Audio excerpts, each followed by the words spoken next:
Hey everybody, so today I'm going to show you Rokoko.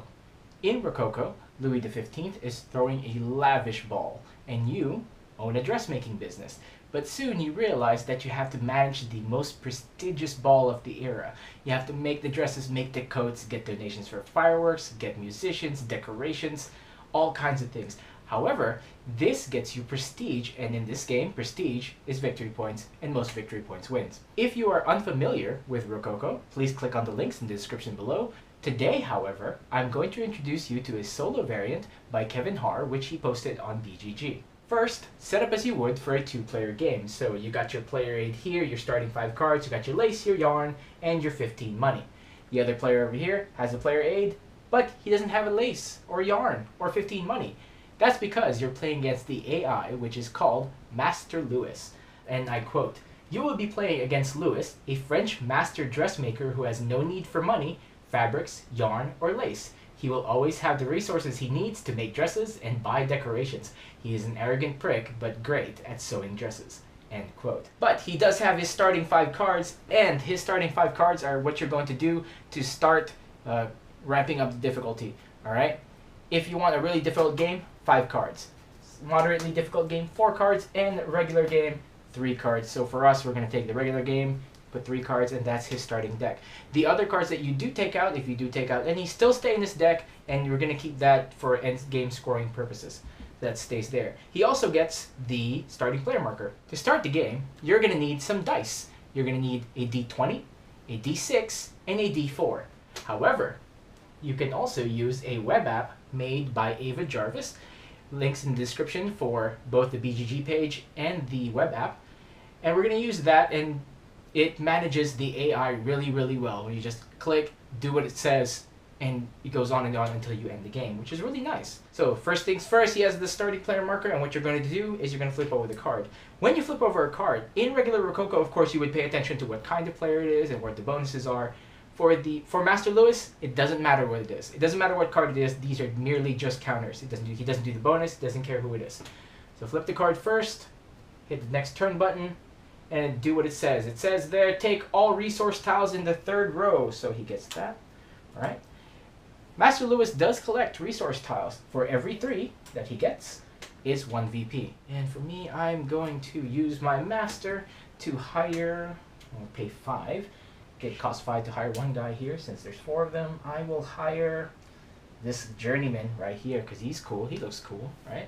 Okay, my turn's done since he has no bonus. Next turn for the AI, you're going to flip a card again. It says, make the right 0-cost dress. Okay, right 0-cost dress. So here's the 2 0-cost dresses, the one on the right. I'm going to take that one, it's this. He's going to make it. Again, he doesn't need the fabric or the yarn, so he's just going to make it. Then place the dress in the hall worth 17 points. The web app identifies the halls by the musician, so the 18, the 9, the 8, the 17, and 13. So that's a 17 hall, so it's going to be here. And place it, if the dress is a master dress, place it in a master dress space, which are these 3. However, as far as the AI is concerned, the master dresses are only the ones with the gold thimbles. You can see this one here and this one. This one does not have a gold thimble, so it's not a master dress, so you're going to place it in a regular space. But place the dress in a space with the highest bonuses possible. Bonuses are in priority order, money first, then fabric, then lace and thread. These are the spaces, and only this one has a bonus, so we're going to use that. He doesn't actually get the bonus that's in there, he just prevents you from getting it. And I will use my apprentice guy here. I need him to pick up some fabric, but first I can do the bonus before the main action, so I will get the 2 money.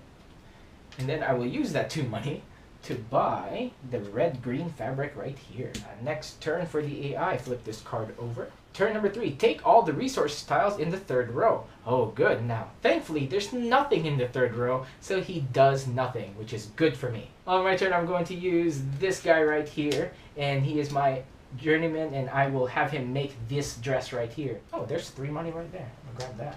3 points for 3 money. 3 money for me. Okay.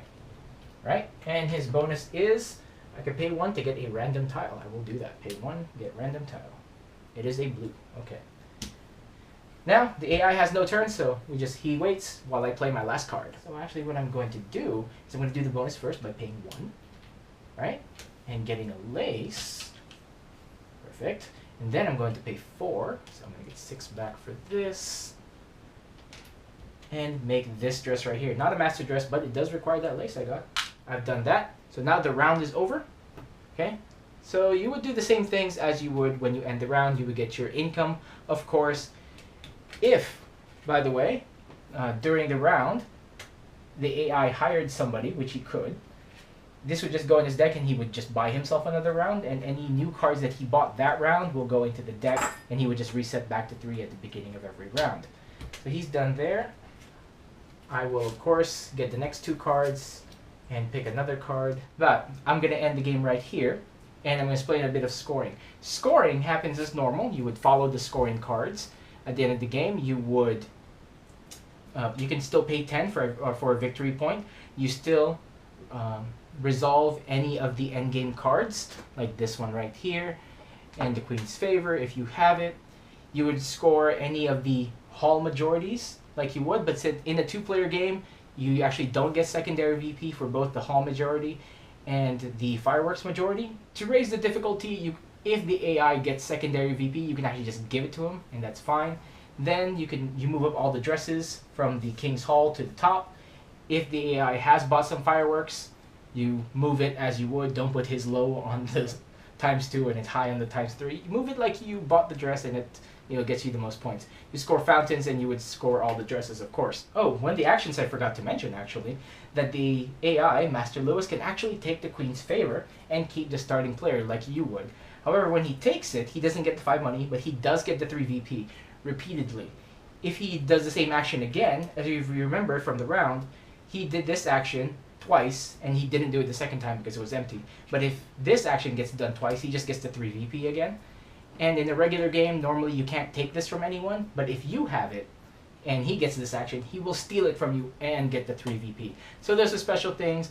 However, you don't have to worry about that because that is all mentioned in the web app and the web page on BGG. Again, links in the description below. Okay, I think that is all for Solo Rokoko. If you have any questions, comments, concerns, please let us know. Otherwise, I'll see y'all later. Bye.